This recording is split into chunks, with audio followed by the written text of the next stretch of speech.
नमस्कार दोस्तों, आशा करता हूँ आप सभी अच्छे होंगे, अपना ख्याल रख रहे होंगे। तो आज हम लोग जीएस जीके के और करंट अफेयर्स के कुछ इंपॉर्टेंट क्वेश्चन देखने वाले हैं। तो जिन दोस्तों ने अभी तक हमारे चैनल सब्सक्राइब नहीं किया, सब्सक्राइब कर लें और बेल आइकन को दबा दें। चलिए बिना देरी के स्टार्ट करते हैं। सबसे पहला हमारा क्वेश्चन है कि राष्ट्रीय सुरक्षा दिवस 2023 की थीम कौन सी है। तो जो राष्ट्रीय सुरक्षा दिवस हमारा बनाया गया है, नेशनल सेफ्टी डे जिसे कहा जाता है, उसमें 2023 की थीम क्या रखी गई है। ये इंपॉर्टेंट क्वेश्चन है, पूछा जा सकता है क्योंकि ये अभी अभी घटना घटी हुई है। तो इसकी थीम है आर एम जीरो हार्म। तो ये इसकी थीम थीम हर चीज की पूछी जाती है। तो अभी G20 का सम्मेलन हुआ था, उसमें भी कोई थीम रखी गई थी, उसके बारे में हम लोग चर्चा करेंगे अभी इस वीडियो में। तो राष्ट्रीय सुरक्षा दिवस हर साल 4 मार्च को कब मनाया जाता है? 4 मार्च को पूरे भारत में मनाया जाता है। इसका उद्देश्य कार्यस्थलों पर स्वास्थ्य और सुरक्षा के महत्व के बारे में जागरूकता बढ़ाना और आम जनता के बीच सुरक्षा की संस्कृति बनाना। तो ये इसका पूरा एम है, उद्देश्य है। आगे देखते हैं, क्वेश्चन दिया है भारत और फ्रांस के बीच में पहला संयुक्त सैन्य अभ्यास फ्रिंजेक्स 23 मतलब फ्रिंजेक्स 23 का आयोजन कहाँ किया गया था?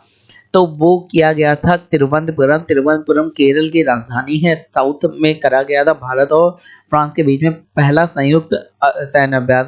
ऐसे ही राज्य में, ऐसे ही शहर में करा जाएगा जो समुद्र के पास हो, जिससे आराम से वहां पे अभ्यास किया जा सके।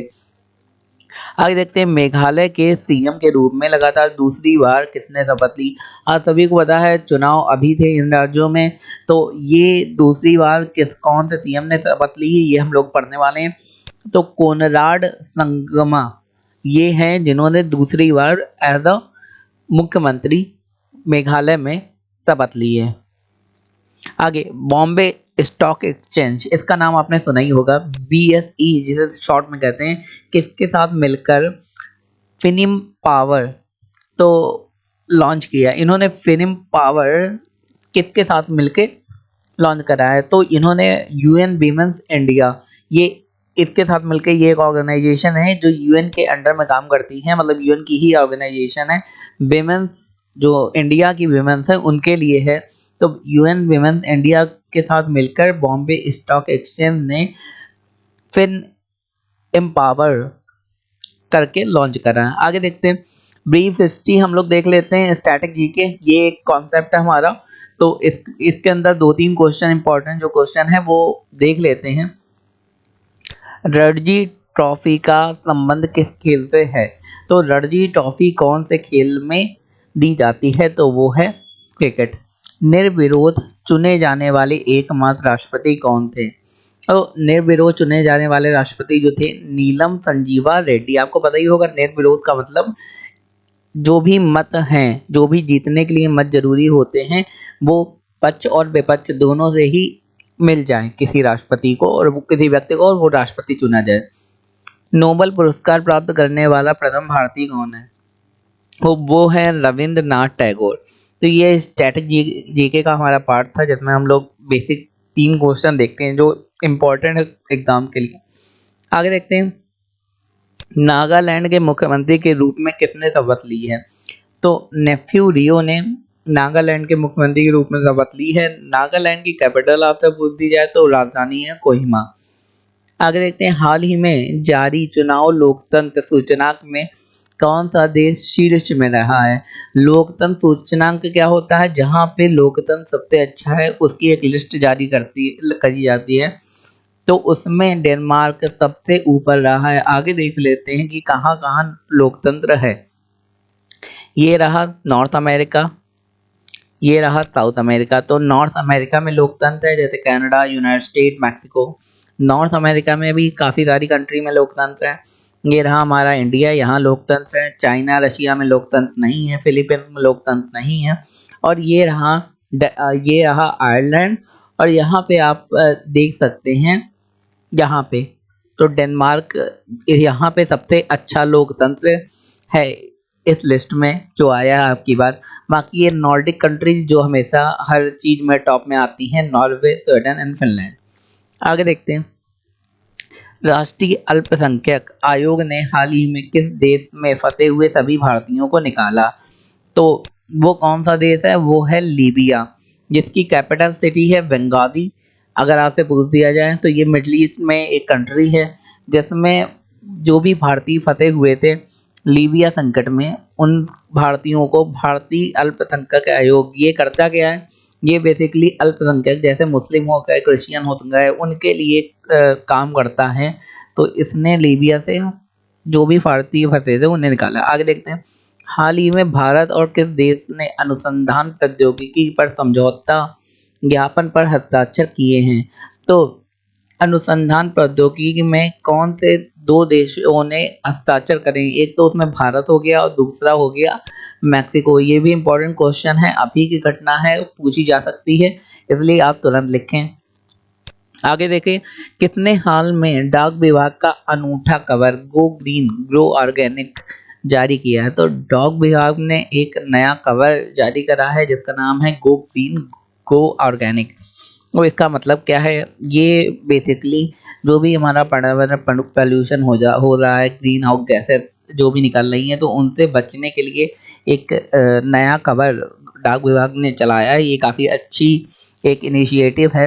ऑर्गेनिक चीज़ें क्या होती हैं? जिसमें मिलावट नहीं होती है, तो ऐसी चीज़ें खाएं जिसमें मिलावट नहीं है, ऐसी चीज़ें बनाएं जिसमें मिलावट नहीं है। तो इस कवर को किसने जारी किया था? वो है अश्विनी वैष्णव ने।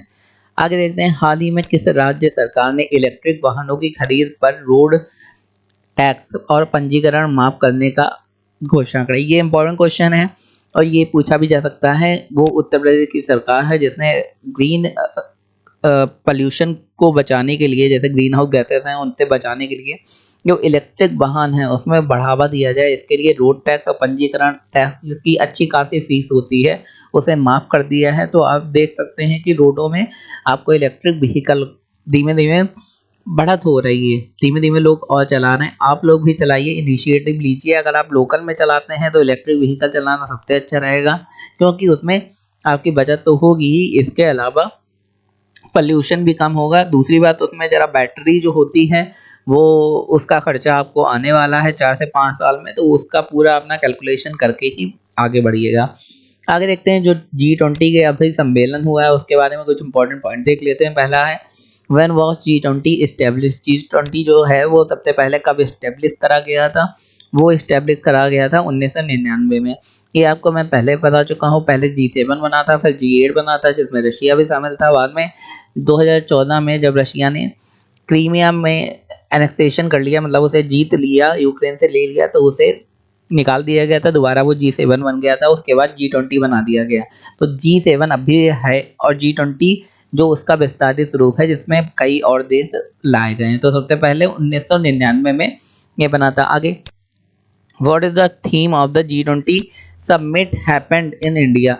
तो जो G20 समिट इंडिया में हुई है उसकी थीम क्या है? ये इंपॉर्टेंट क्वेश्चन पूछा जा सकता है। तो उसकी थीम है one earth one family and one future. तो ये भी इंपॉर्टेंट क्वेश्चन। आगे देखते हैं, क्वेश्चन दिया गया है कि which of the following is not the member of the G20? G20 का कौन सा मेंबर नहीं है? तो वो सिंगापुर है जो साउथ ईस्ट एशिया में G20 का मेंबर नहीं है। Where was the first summit of the G20 held? सबसे पहली समिट G20 की कहाँ हुई थी? वो USA United state of America में हुई थी।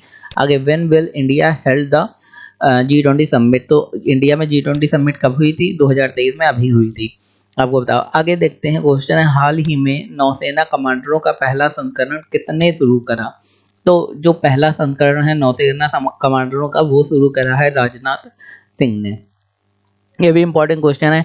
अब क्वेश्चन आर सेगमेंट में हम कुछ क्वेश्चन डिस्कस करने वाले हैं जो काफ़ी इंपॉर्टेंट है। पहला क्वेश्चन है, IRCTC और किस बैंक ने हाल ही में भारत का सबसे पुरस्कृत सह ब्रांडेड क्रेडिट कार्ड लॉन्च करा है? देखिए, जो प्राइवेट बैंक होते हैं वो हर कंपनी के साथ मिलकर अपने क्रेडिट कार्ड लॉन्च करते हैं और उसमें कुछ छूट देते हैं।